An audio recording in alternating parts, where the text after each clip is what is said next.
ఉండదా తమ్ముళ్ళు అంటున్నా. ఇంకొక పక్క వీళ్ళకేగా తమ్ముళ్ళు అంగన్వాడీ వర్కర్స్ అన్యాయం జరిగింది.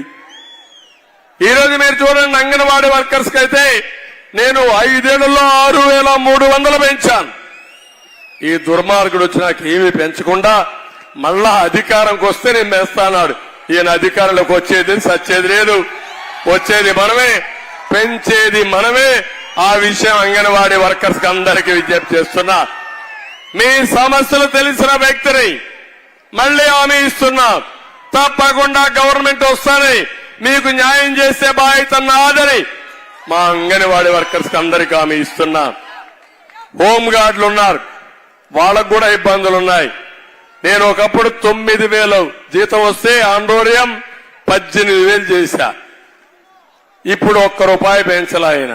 మళ్ళా హామీ ఇస్తున్నాం, మళ్లీ మీ జీవితాల్లో వెలుగొచ్చే విధంగా మీ అలవెన్స్లు గాని జీతాలు గాని పెంచే బాధ్యత మాదని మా యొక్క హోంగార్డ్స్ కూడా తెలియజేస్తున్నా. ఈరోజు టీచర్లు ఉన్నారు, పోలీసులు ఉన్నారు, ప్రభుత్వ ఉద్యోగులు ఉన్నారు. ఏం తమ్ముళ్ళు మీకు జీతాలు వస్తున్నాయా సరిగా అని అడుగుతున్నా. టీఏలు వస్తున్నాయా పోలీసులు అడుగుతున్నా. డిఏలు ఇచ్చారని అడుగుతున్నా. నీ ప్రావిడెంట్ ఫండ్ నువ్వు డ్రా చేసే పరిస్థితిలో ఉన్నావా అని అడుగుతున్నా. ఏంటి అరాచకం? 20,000 కోట్ల రూపాయలకు బకాయి ఈ ముఖ్యమంత్రి. అంటే వాళ్ళకు కూడా కుటుంబం ఉంది, వాళ్లకు పిల్లలున్నారు, వాళ్లకు కొన్ని ఉంటాయి, అవసరాలుంటాయి. కనీస అవసరాలు చూడకుండా బానిసల మార్గం దగ్గర పని చేపించే దుర్మార్గుడు ఈ జగన్మోహన్ రెడ్డి. మాట్లాడితే ఒక కేసు పెడతారు, పాపం వీళ్ళు పెట్టకపోతే కేసు పెట్టకపోతే వీళ్ళ మీద ఒత్తిడి వేస్తారు.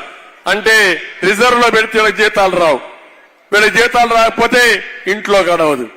కాబట్టి వీళ్ళందరూ కూడా తగ్గిపోయి పనిచేసే పరిస్థితికి వచ్చారు. ఉద్యోగస్తులందరికీ హామీ ఇస్తున్నాను, మళ్లీ మీ అందరికి ఒకటే నేను రిక్వెస్ట్ చేస్తున్నా. నేనే పీఆర్సీలు 2-3 పీఆర్సీలు ఇచ్చింది నేనే ఇచ్చాను. అందరి ముఖ్యమంత్రుల కంటే పెద్ద పీఆర్సీ అంటే ఫిట్మెంట్ ఛార్జ్ మ్యాక్సిమం ఇచ్చిన వ్యక్తిని నేనే. అవునా కాదా? ఒకసారి చరిత్ర తిరగేయండి. నేను ఒకటే ఆలోచించాను, సంపద సృష్టించాలి, ప్రభుత్వానికి ఆదాయం పెంచాలి, ప్రభుత్వ ఉద్యోగులు సంపద సృష్టించడంలో భాగస్వాములు కావాలి.